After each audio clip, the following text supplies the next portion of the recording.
اللہ تبارک و تعالیٰ نے انسانوں کو زندگی گزارنے کا، دنیا میں رہنے اور دنیا میں رہتے ہوئے پھر آخرت کی تیاری کرنے اور آخرت میں کامیاب ہونے، آخرت میں اللہ کی رضامندی کا پروانہ ملنے اور جنت میں داخل ہونے کا طریقہ بھی بتا دیا کہ ہمیں دنیا میں رہتے ہوئے کس اعتبار سے زندگی گزارنی ہے جس سے اللہ راضی ہو، اور کس اعتبار سے زندگی نہیں گزارنی ہے کہ جس سے اللہ ناراض ہو جائے۔ یہ اللہ تبارک و تعالیٰ نے اپنے معصوم بندوں کے ذریعے سے ہر دور، ہر وقت میں، ہر قبیلے میں، ہر علاقے میں، ہر قوم کی طرف نبیوں اور رسولوں کو بھیج کر بتلایا۔ سب سے آخر میں محمد عربی صلی اللہ علیہ وسلم کو اس دنیا میں بھیجا، اور بھیجنے کے بعد یہ بتایا کہ یہ جو رسول ہے جو تمہاری طرف آئے ہیں، یہ کسی ایک قوم یا کسی ایک قبیلے یا کسی ایک ملک کے لیے نہیں، بلکہ یہ قیامت تک آنے والے ایک ایک انسان کے لیے نبی بنا کر بھیجے گئے، ایک ایک فرد کے لیے، اور صرف ایک ملک عرب کے لیے نہیں، ساری دنیا کے لیے۔ دنیا کے کسی بھی کونے میں، کسی بھی گوشے میں رہنے والا انسان ہو، اس کے لیے بھی نبی ہے۔ ہندوستان کا رہنے والا ہے، اس کے لیے بھی نبی ہے، اس کے لیے بھی رسول ہے۔ اور اس کے ساتھ ساتھ یہ جو فرمایا کہ ہم نے نبی جو بھیجا ہے تمہارے پاس، یہ ایک آئیڈیل ہے تمہارے لیے، ایک نمونہ ہے تمہارے لیے۔ یہ آئیڈیل اور نمونہ اس طریقے پر ہے کہ تم اگر یہ چاہتے ہو کہ اللہ تم سے محبت کرے، اللہ تمہاری مغفرت کرے، اللہ تمہارے درجات کو بلند کرے، اللہ تم سے راضی ہو جائے اور دنیا اور آخرت کی عزت سرفراز کرے، تو فاتبعونی، قرآن میں لگا ان کنتم تحبون اللہ فاتبعونی، یہ نبی جی آپ فرما دیجیے لوگوں سے، کہہ دیجیے کہ اگر تم اللہ سے محبت کرتے ہو میری اتباع کرو، اللہ تمہارے گناہوں کو معاف کرتا ہے۔ یعنی اگر ہم پیغمبر کے خلاف چلے، نبی کے راستے کو چھوڑ کر زندگی گزاری، تو پھر اللہ ہم سے نہ محبت کرے گا، نہ اللہ ہم سے راضی ہوگا، نہ اللہ ہمارے درجات کو بلند کرے گا، نہ اللہ ہماری مغفرت کرے گا۔ ہم یہ سوچیں کہ ہم اللہ اور اس کے رسول کے خلاف زندگی گزار کر اگر عزت حاصل کرنا چاہیں گے تو عزت تو بڑی دور کی بات ہے، عزت کی ہوا بھی نہیں لگے گی۔ اور آپ کو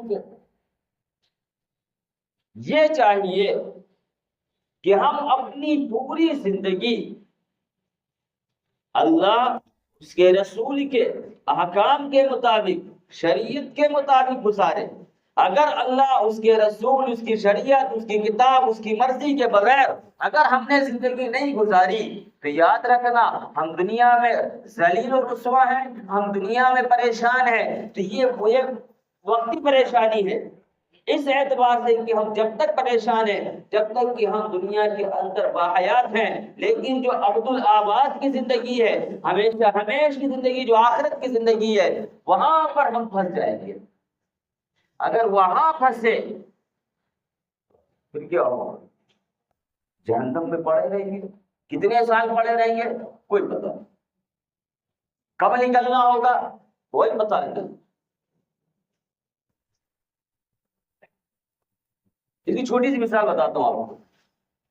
کہا کہ اگر ایک وقت کی کوئی نماز انسان چھوڑے نہیں، ایک ہوتا ہے چھوڑنا یعنی پڑھنا ہی نہیں ہے، جیسے فجر کی نماز چھوڑ دی، پڑھی ہی نہیں، اب نہ دوبارہ کبھی پڑھے گا، ارادہ نہیں، ہماری کتنی بہت ساری نمازیں چھوٹی ہوں گی جن کو ہم پڑھا ہی نہیں تک، یعنی قضا کر دی۔ جو وقت پر نماز نہ ادا کی جائے اپنے وقت پر، بلکہ اس کو دوسرے وقت میں پڑھا جائے، اس کو کہتے ہیں قضا، اور جو اپنے وقت پر پڑھی جائے اس کو کہتے ہیں ادا۔ ظہر کی نماز ظہر کے وقت میں پڑھی جائے وہ ہو جائے گی ادا، لیکن ظہر کی نماز کو جا کے آپ عشاء کے وقت میں پڑھ رہے ہیں تو یہ ہو جائے گی قضا، اور ایک ہوتا ہے چھوڑ دینا۔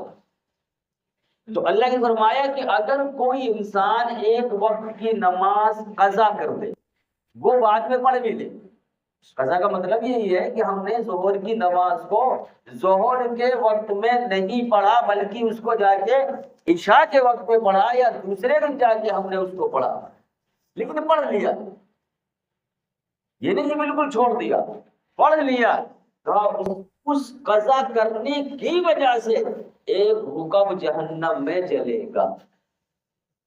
پوری چھوڑی نہیں ہے، پڑھ لی ہے لیکن اپنے وقت پر نہیں پڑھی ہے، تو کہا کہ ایک حکم جہنم میں جلے گا، اور حکم کی مقدار علماء نے لکھا ہے 80 سال، یعنی ایک نماز کے چھوڑنے پر وہ بھی قضا اگر پڑھ لی ہے 80 سال چلنا ہے، تو آپ اندازہ لگاؤ کہ جو سرے سے نماز پڑھتے ہی نہیں، ہم نے جو نمازیں چھوڑ دی ہیں ان کی ہم نے قضا ہی نہیں کی، اور یہ ایک وقت کی بات ہے، دوسرے وقت کی، 3 وقت کی، 5 وقت کی، 10 سال کی نمازیں قضا ہمارے پاس ہیں، تو آپ اندازہ لگا کتنے سال جینا پڑیں گے۔ یہ صرف ایک نماز کا حساب ہے، نماز کا عبادت میں بھی، روزوں کا کوئی معاملہ نہیں ہے، بھی زکوٰۃ کا معاملہ آیا نہیں، صدقات نفلی صدقات کا معاملہ آیا نہیں، حج کا معاملہ آیا نہیں، حقوق العباد کا معاملہ آیا نہیں، ہم نے ابھی جھوٹ کا گناہوں کا حساب نہیں دیا، ابھی صرف نماز کا حساب چل رہا، صرف نماز کا، ابھی روزے باقی ان کا بھی تو حساب دینا ہے، زکوٰۃ کا بھی تو حساب دینا ہے، مال کا تو حساب دینا ہے کہ ہم نے یہ حرام مال کمایا کہ حلال مال کمایا ہے، اور اگر ہم نے یہ دیکھو، حضرت علی رضی اللہ تعالیٰ عنہ ارشاد فرماتے ہیں کہ مال میں جب حساب کتاب ہوگا تو کہا حرام مال میں حساب تو ہوگا ہی نہیں، یہ جو ہم دوسرے راستے سے ہماری جیب میں منی آ رہی ہے جس کو کہتے ہیں بلیک، کالا دھن، اس کا حساب تو ہوگا ہی نہیں، حرام چیز کا حساب نہیں ہوگا، حرام چیز کے لیے تو بغیر حساب کتاب کے ہی جہنم ہے، حساب ہوگا حلال مال کا، کہ یہ جو تم حلال مال تھا اس کو کہاں سے کمایا، بات سمجھ میں نہیں آئی کہ حلال مال کا حساب ہوگا، تو ابھی ان کا حساب کتاب ہونا، ابھی تو یہ نماز کا معاملہ کہ صرف ایک نماز کے بارے میں کہ اور جو پیسہ پھر مال کا، تو یہ نماز، روزہ، زکوٰۃ، اب ساری نیکیاں عبادات اسی میں رکھیں۔ دیکھو شریعت کا نچوڑ 4 چیزوں پر ہے، 4 چیزوں کے گرد گھومتی ہے۔ پہلی چیز آتی ہے ایمانیات، دوسری چیز آتی ہے عبادات، تیسری چیز آتی ہے معاشرت، چوتھی چیز آتی ہے اخلاقیات۔ پوری شریعت کا نچوڑ ان 4 چیزوں پہ ہے۔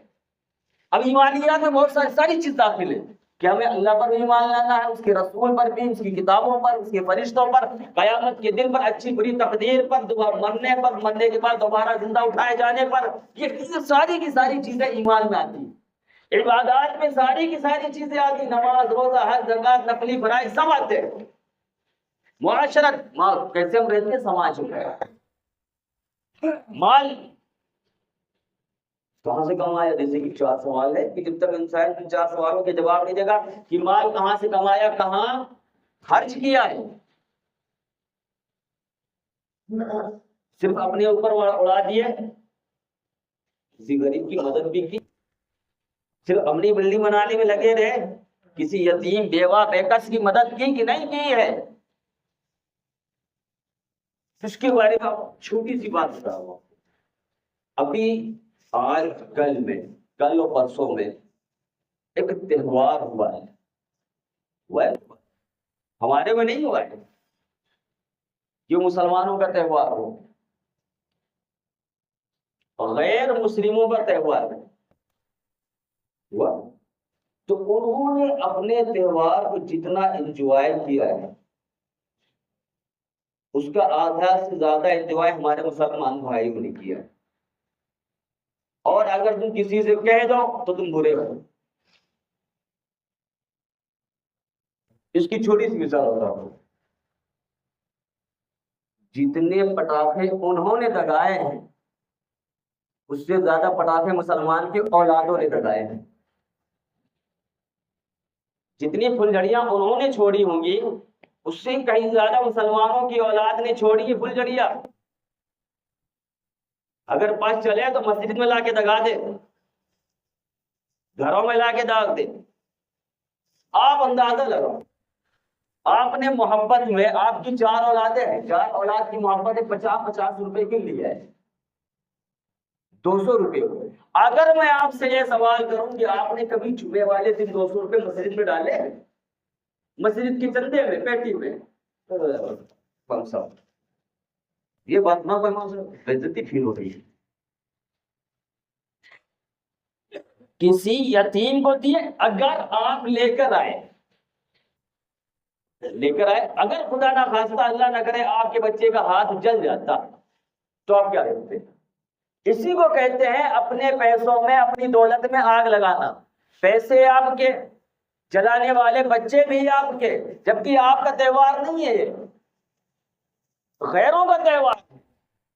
اور غیروں کی مشابہت اختیار کرنے کے بارے میں اللہ نے فرمایا من تشبہ بقوم فہو منہم، کہ جو انسان کسی دوسرے انسان کی مشابہت اختیار کرے گا قیامت والے دن اسی کے حساب سے حساب ہوگا، اسی طریقے سے حساب کتاب ہوگا۔ اگر یہ کہا جائے کہ بھائی پورے محلے میں 100 روپے کے سب لوگوں نے لائے اپنے موشن کے لیے، غیروں کی بات نہیں کر رہا، مسلمانوں کی کر رہا۔ بہت سارے تو پٹاخے ایسے آتے ہیں جن کی قیمت ہی 100-150 روپے کی ہوتی ہے، صرف ایک پٹاخے کی۔ آپ کے پڑوس میں یتیم بھی تو تھا، بیوہ بھی تو تھا، بیوہ رہتی تھی، آپ نے اس کی مدد کی یا نہیں کی ہے ان پیسوں سے؟ تو اسی کو کہتے ہیں اپنے پیسوں کو اپنے ہاتھ سے آگ لگانا۔ اور جو اس طریقے کا کام کرتے ہیں، اللہ نے قرآن فرمایا ان المبذرین کانوا اخوان الشیاطین، کہ یہ جو فضول خرچی کرنے والے کا یہ شیطان کے بھائی ہیں۔ یہ میں نہیں کہہ رہا، قرآن کہہ رہا ہے، جو یہ قرآن میں پڑھیے۔ آپ اندازہ لگائیں کہ ہم اور آپ زندگی کہاں گزار رہے ہیں، زندگی کے گزارنے کے اعتبار سے کہاں کس لیول پہ پہنچے ہوئے ہیں۔ کسی آپ نے غیر کو دیکھا ہے کہ چلو بھائی ٹھیک ہے جمعہ ہے آج تو ہم تمہارے آتے جمعہ نماز پڑھنے کے لیے، کسی کوئی غیر مسلم آیا تمہاری مسجد میں آج تک جمعہ کی نماز پڑھنے؟ تم کیوں جاتے ہو؟ پھر بعد میں روتے چلاتے اللہ ہماری مدد نہیں کر رہا ہے، اللہ جو ہے ہم بہت پریشان ہیں، مسلمان بہت پریشان ہیں۔ تو یہ ہمارے اعمال ہیں جو ہم پریشان ہیں، یہ ہمارے اعمال کا نتیجہ ہے۔ جیسے کہ ماجد دیوبندی صاحب نے ایک شعر کہا تھا کہ جس جگہ رحمتوں کی بارش تھی اس جگہ آگ کی ہوائیں ہیں، اپنا ایمان ہے یہی ماجد، سب یہ اعمال کی سزائیں ہیں۔ تو ہم اپنے آپ کا جائزہ لیں کہ ہم کہاں زندگی گزار رہے ہیں، ہم زندگی گزارنے کے اعتبار سے ہم کس مقام پر، کس لیول پہ پہنچے ہوئے ہیں۔ بحیثیت مسلمان، مسلمان ہونے کی حیثیت سے ہم اپنی زندگی کا جائزہ لیں۔ مسلمان ہونے کا مطلب یہ نہیں کہ ہم بھائی کسی مسلمان گھرانے میں پیدا ہو گیا، نام مسلمان والا ہو گیا، بس کام ختم، کسی کا نام زندگی نہیں ہے۔ اپنی زندگی کے بارے میں ہم سوچے کہ ہمیں اپنی زندگی کا حساب دینا ہے، ہمیں اپنی قبر میں تنہا رہنا ہے، ہم خود تنہا لیٹیں گے، کوئی ہماری قبر میں ہمارے ساتھ نہیں جائے گا۔ جائے گا کوئی نہیں جائے گا۔ جن کے والدین فوت ہو گئے، ماں باپ سے فوت ہو گئے، کیا ان کے بچے چلیں گے اپنے ماں باپ کے ساتھ دفن ہونے کے لیے؟ کوئی نہیں آتا ہے۔ ہاں، ہمارے ساتھ ہمارے اپنے اعمال ہوں گے، اب ان اعمال کو ہم نے صحیح ڈھنگ سے انجام دیا ہوگا تو ٹھیک ٹھاک، اگر انجام نہیں دیا ہے تو پھر ٹھیک ٹھاک معاملہ نہیں ہوگا۔ تو اپنی زندگی کے بارے میں ہم خود سوچیں، خود فیصلے کریں، کیونکہ اللہ کے یہاں تو حساب ہے کہ اگر تم ایک رائی کے برابر بھی اچھائی کر کے لاؤ گے، بھلائی کر کے لاؤ گے، تو اللہ کہتا تم وہ بھی دیکھ لو گے۔ اگر تم ایک رائی کے برابر بھی اگر تم نے برائی کر کے لاؤ گے تو اس کو بھی دیکھ لو گے، یعنی اس کا بھی بدلہ عطا کیا جائے گا۔ تو ہم اپنی زندگی کے بارے میں سوچیں، فکر کریں، غور کریں۔ یہی وجہ کہا جاتا ہے کہ جب رات میں لیٹے تو اپنے نفس کا محاسبہ کریں، اپنے پورے دن کا ہم نظر دوڑایا کریں جب بستر پہ پہنچا کریں۔ لیکن افسوس کی بات یہ ہے کہ حضرت موبائل رحمۃ اللہ علیہ فرصت ہی نہیں دیتا ہے۔ حضور والا موبائل صاحب ہے نا، یہ حضرت ایسے لگے ہوئے کہ آپ کے ساتھ بستر پہ، آپ کے ساتھ آپ کے ہاتھ میں ہوتے ہیں، یہ ان کی فرصت نہیں دیتے آپ کو کہ آپ اپنی زندگی کے بارے میں سوچیں۔ حالانکہ میں اگر آپ کو بتاؤں، ایک انٹرویو کے دوران جو ہے جنہوں نے آئی فون ایپل بنایا تھا، وہ کہتے ہیں کہ میں اپنے بچوں کو بہت دور رکھتا ہوں اس سے، موبائل کے بچوں کے بات نہیں ہے۔ انہوں نے خود یہ بات کہی ہے انٹرویو کے دوران۔ وہ جو موبائل کو ایجاد کرنے والے وہ خود کہہ رہے ہیں۔